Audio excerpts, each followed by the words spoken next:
They introduced me as nothing more than his sister. The room laughed politely. Glasses clinked, and Nathan basked in the spotlight while my name was reduced to a footnote. I smiled, but inside, something broke. For years, I had carried the weight, the silence, the sacrifices no one cared to ask about, and in that moment, I realized the wound wasn't new. It had been carved into me long ago. My name is Ginevra. The chandeliers glowed with a golden shimmer, catching the tilt of every raised glass. A jazz trio played softly near the bar, their notes weaving through bursts of laughter and the clink of champagne. The Hollingsworth name carried well in that Texas officers' club, and tonight, every detail had been staged to shine on Nathan. He stood tall in the center, cheeks flushed with praise, while my parents orbited around him like planets pulled into his gravity. I sat at a smaller table near the edge of the room, my place set neatly but overlooked. Waiters passed with trays of shrimp cocktails and sparkling wine, barely glancing my way.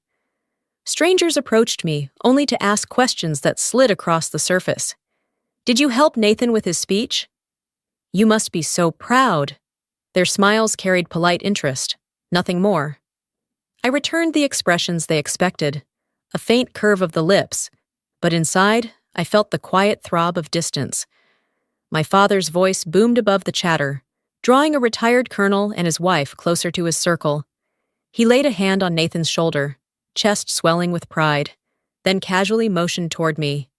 "This is Ginevra, Nathan's sister. She handles paperwork at a base somewhere." The colonel chuckled. The wife gave me a pitying nod, and the room moved on as if nothing had been said. Laughter filled the air again. Champagne rose in unison, and Nathan soaked it in effortlessly. I forced a smile, but a dull ache bloomed beneath it, and with it came the whisper of memories, years of being pushed to the margins while my brother's spotlight grew brighter. That ache reminded me this wound hadn't started tonight. It had always been there, waiting. The applause that night carried me backward, tugging me into memories I'd tried to bury. I could still see myself at 18, clutching the acceptance letter from the Air Force Academy.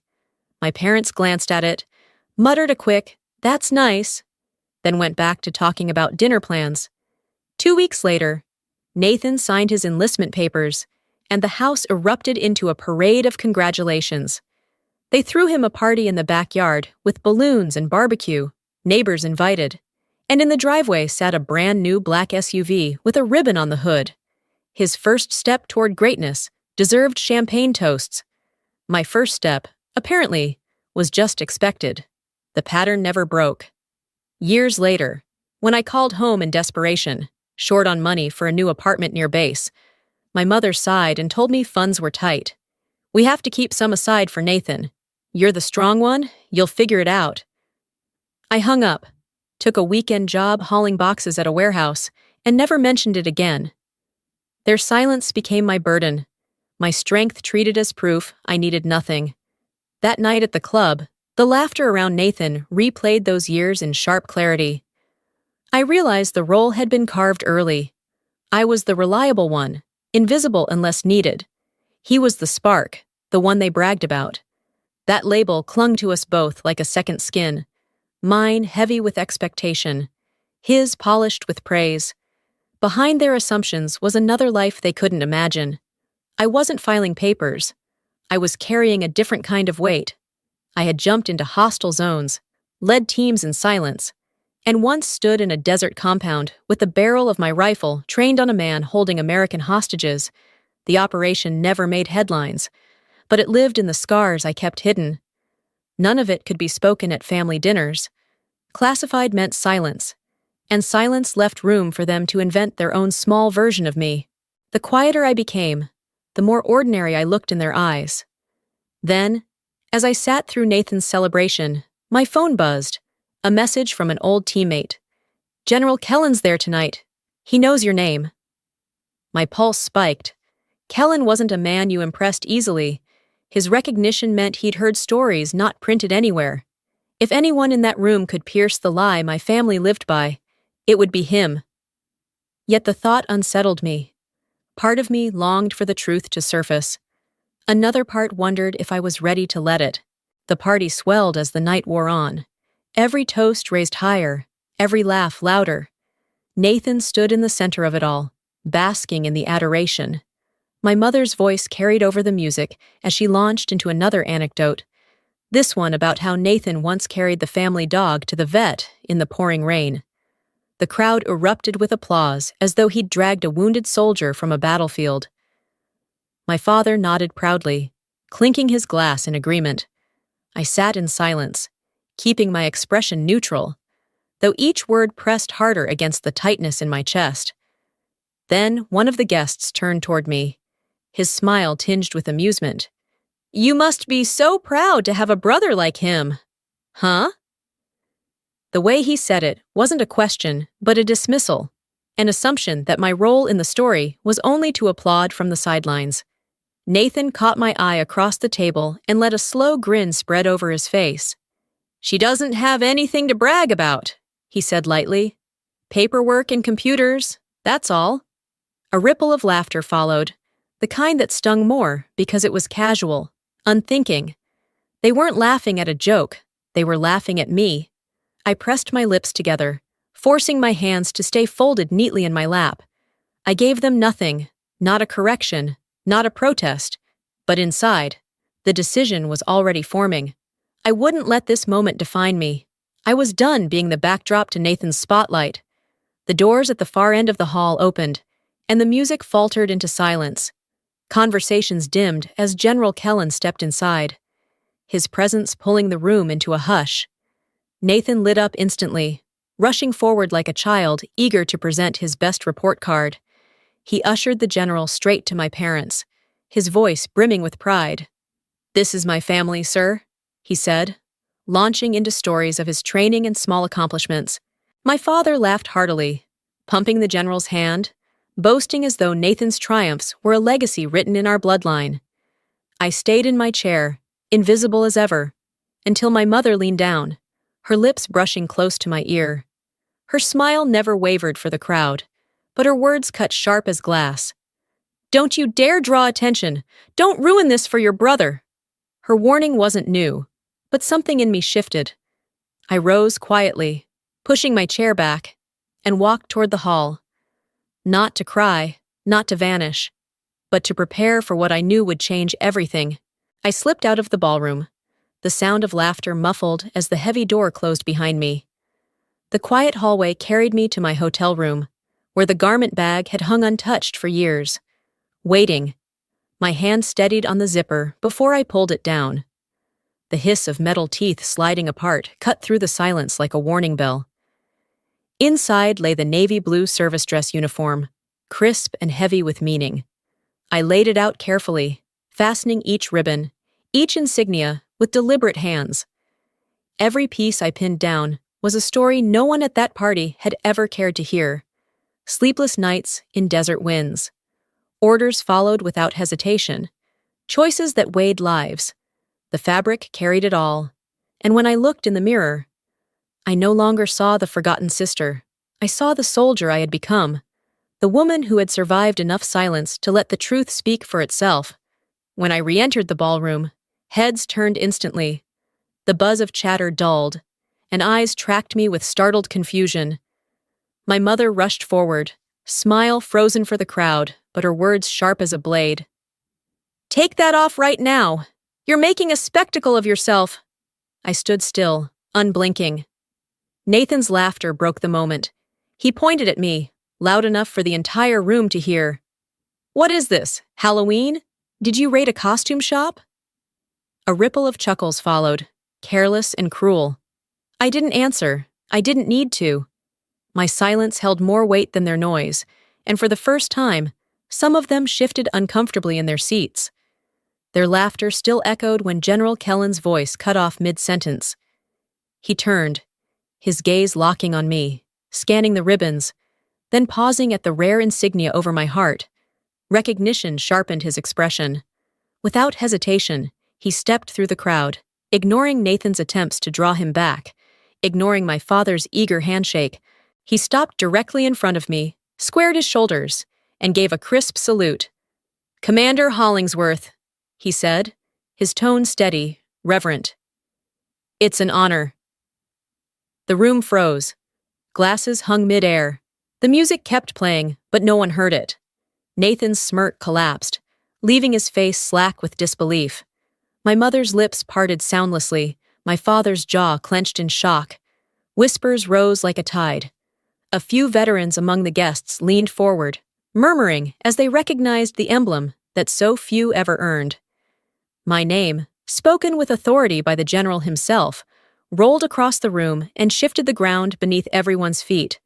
I didn't move. I didn't explain.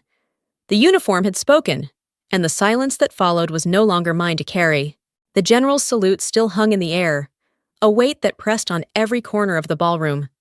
Then he lowered his hand and reached for mine, his grip firm, steady, the kind of handshake that carried respect instead of obligation.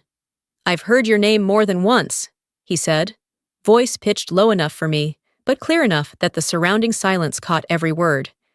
Your work in recent operations hasn't gone unnoticed. My nod was small, measured, but the acknowledgement rippled through the crowd. A murmur rose from the back of the room, cautious at first, then spreading as recognition took hold. A pair of veterans near the bar leaned toward each other, whispering, eyes flicking to the insignia over my heart. Others followed, tracing the rows of ribbons, piecing together a truth that had never needed a stage or applause to exist. The polite smiles that had once skimmed over me shifted into something sharper. Curiosity, then respect, then awe. Out of the corner of my eye, I saw my father's hand tremble as he lifted his glass, as if muscle memory alone guided the gesture.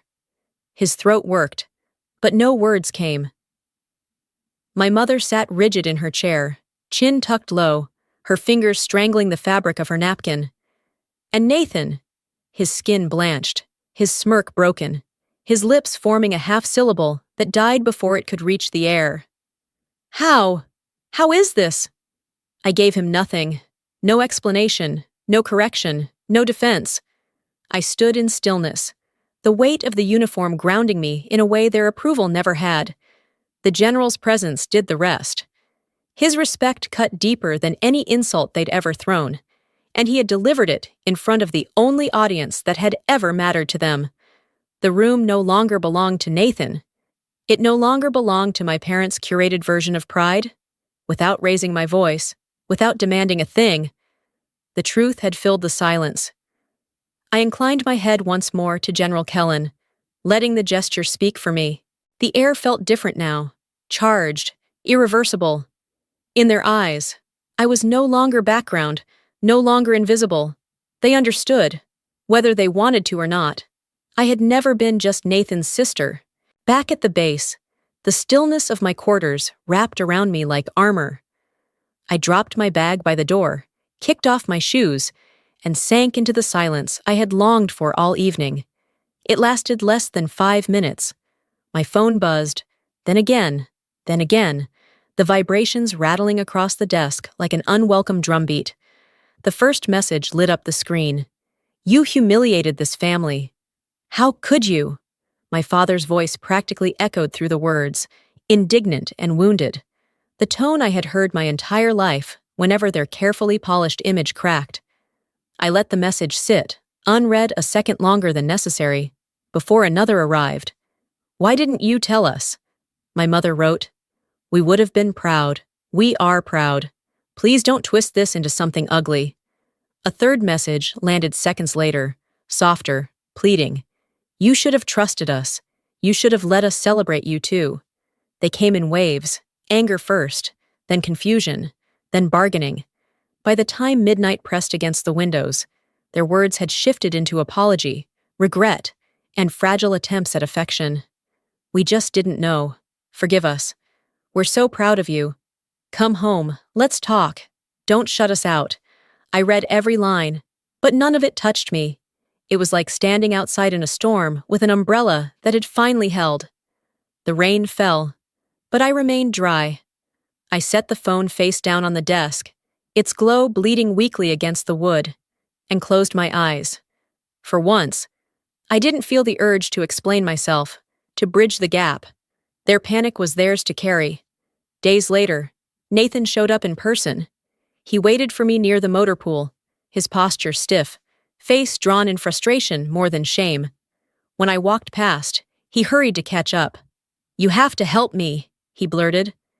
"You know General Kellen. You can put in a word. He likes you. He respects you. One recommendation, and I could get the transfer I want." I stopped and turned, the arrogance in his voice, the assumption that my accomplishments existed as a ladder for him to climb, drained away whatever pity might have lingered. He looked at me expectantly, as though I owed him the very thing he had mocked me for my entire life. "No," I said simply. His eyes widened, as if the word itself was foreign. He stammered, "But you don't understand. This could change everything for me." "I understand perfectly." My voice was steady, not cruel, just final. "You've had every door opened for you, every mistake forgiven, every spotlight handed over, but not this. You're going to have to stand on your own 2 feet. He stared at me, jaw tight, chest rising and falling, as though the weight of my refusal pressed down harder than he expected. For a second, I thought he might argue, but the words never came. He turned away, shoulders stiff, the echo of his footsteps fading against the concrete. I stood where I was, letting the quiet settle again. There was no satisfaction in it, no triumph, just a release, like unclenching a fist that had been tight for too many years. When I returned to my quarters that evening, my phone blinked with more messages, apologies stacked on top of pleas. I powered it off, slid it into a drawer, and left it there. For the first time in my life, I didn't need to hear their voices to decide who I was. The cycle was broken. I no longer lived on the edge of their approval, waiting to be invited in. Their pride, their shame, their regret. It all belonged to them now, not to me. I had finally stepped outside of the loop that had bound me for decades. And in that silence, I felt something I hadn't in years. Freedom. The rain in Oregon has a rhythm of its own. Steady, soft, never hurried. It taps lightly against the tin roof of my little house, waking me before the sun. I rise with it, barefoot across the cool floor, moving through the quiet like it's something sacred. No alarms, no uniforms, no one shouting orders, just the hiss of my kettle and the warmth of coffee in my palms. Outside, the air smells of salt and wet pine. My workshop waits, nestled behind the house, like a secret. Only I know how to enter properly.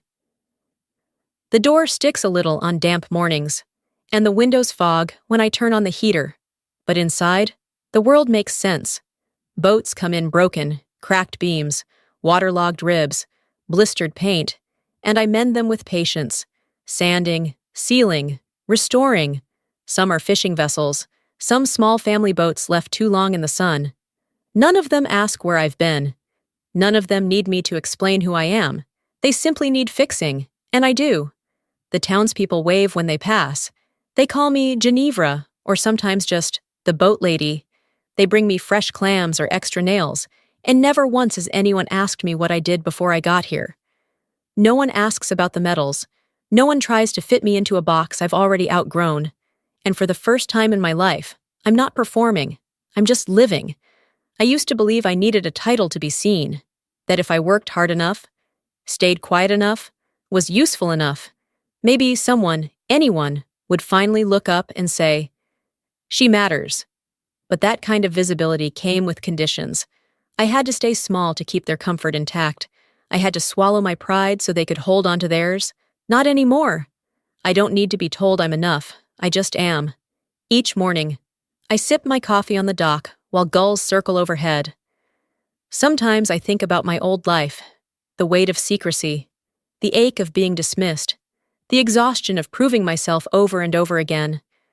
I let the memories pass, like clouds moving over the ocean. I no longer check my phone for messages that never come. I don't wait for apologies that never arrive. I stopped hoping for recognition, and in its absence, I found something better.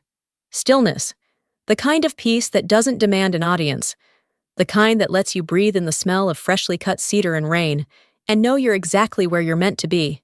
I was never just someone's sister. I'm Ginevra Hollingsworth, And that is enough. And that is enough. And that is enough. And that is enough. And that is enough. And that is enough. And that is enough. And that is enough. And that is enough. And that is enough. And that is enough. And that is enough.